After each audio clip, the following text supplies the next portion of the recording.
मौलिक अधिकार इसे संयुक्त राज्य अमेरिका के संविधान से लिया गया है। इसका वर्णन संविधान के भाग 3 में अनुच्छेद 12 से अनुच्छेद 35 है। संविधान के भाग 3 को भारत सरकार अधिकार पत्र मैग्ना कहा जाता है। इसे मूल अधिकारों का जन्मदाता भी कहा जाता है। मैग्ना कार्टा एक फ्रांसीसी शब्द है, प्रयोग इंग्लैंड में। भारतीय नागरिक के लिए मौलिक अधिकारों के प्रावधानों के अनुप्रयोग में राज्य संबंध का उपयोग व्यापक अवधारणा में किया गया है। राज्य शब्द को परिभाषित अनुच्छेद 12 करता है। राज्य शब्द में निम्नलिखित शामिल है: भारत सरकार, दूसरा भारत की संसद, तीसरा प्रत्येक राज्य की सरकार एवं विधानमंडल, चौथा भारत के राज्य क्षेत्र के भीतर सभी स्थानीय एवं अन्य प्राधिकार, अनुच्छेद 13 इसके अनुसार राज्य को ऐसी किसी भी कानून की अनुमति नहीं है जो भारत के संविधान के भाग 3 का उल्लंघन करता हो।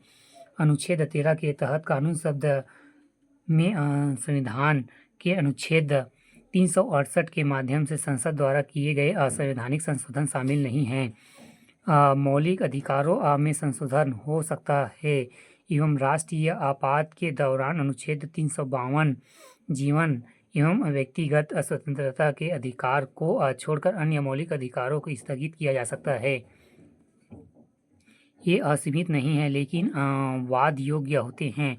राज्य उन पर युक्तियुक्त प्रतिबंध लगा सकता है। प्रतिबंध का कारण उचित है या नहीं इसका निर्माण अदालत करती है। मौलिक अधिकारों के सुरक्षा के लिए व्यक्ति उच्चतम न्यायालय अनुच्छेद 226 एवं उच्चतम न्यायालय अनुच्छेद 32 के तहत जा सकता है। पीड़ित व्यक्ति सीधे उच्चतम न्यायालय भी जा सकता है। यह आवश्यक नहीं है कि केवल उच्चतम न्यायालय के खिलाफ वहाँ अपील लेकर जाए। मूल संविधान में 7 मौलिक अधिकार हैं ये, लेकिन 44वें संशोधन 1978 के द्वारा संपत्ति का अधिकार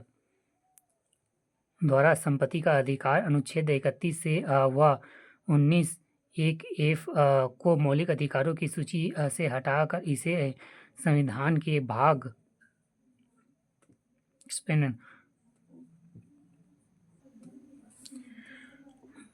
12 में अनुच्छेद 300 क के अंतर्गत कानूनी अधिकार के रूप में रखा गया है।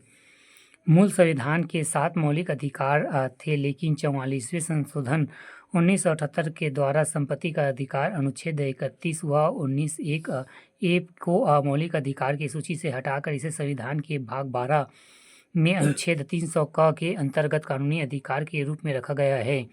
नोट: 1931 में कराची अधिवेशन अध्यक्ष सरदार वल्लभ भाई पटेल में कांग्रेस ने घोषणा पत्र में मूल अधिकारों की मांग की। मूल अधिकारों का प्रारूप जवाहरलाल नेहरू ने बताया। मौलिक अधिकार: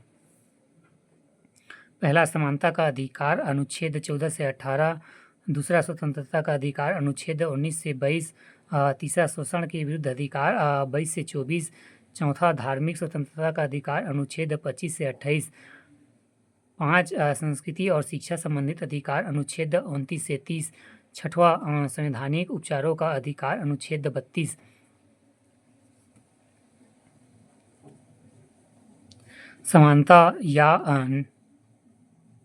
पहला, समता या समानता का अधिकार अनुच्छेद 14, विधि के समकक्ष समता। इसका अर्थ है कि राज्य सभी व्यक्तियों के लिए एक समान कानून बनाएगा तथा उन पर एक समान लागू करेगा। यह ब्रिटेन संविधान से लिया गया है। अनुच्छेद 15, धर्म, नस्ल, जाति, लिंग, जन्म स्थान के आधार पर भेदभाव का निषेध। राज्य के द्वारा धर्म, मूल वंश, जाति, लिंग, जन्म स्थान आदि के आधार पर नागरिकों के प्रति जीवन के किसी भी क्षेत्र में भेदभाव नहीं किया जाएगा। अनुच्छेद 16, लोक नियोजन के विषय के अवसर की समता। राज्य के अधीन किसी पद पर नियोजन या नियुक्ति के संबंध में विषय में सभी नागरिकों के लिए अवसर की समानता होगी। अपवाद: अनुसूचित जाति, अनुसूचित जनजाति एवं पिछड़ा वर्ग। अनुच्छेद 17, अस्पृश्यता का अंत। अस्पृश्यता के उन्मूलन के लिए इसे दंडनीय अपराध घोषित किया गया है। अनुच्छेद 18 उपाधियों का अंत सेना या विधा संबंधित समान सिवाय अन्य कोई उपाधि राज्य द्वारा प्रदान नहीं की जाएगी। भारत का कोई नागरिक किसी अन्य देश से बिना राष्ट्रपति की आज्ञा के कोई उपाधि स्वीकार नहीं कर सकता है।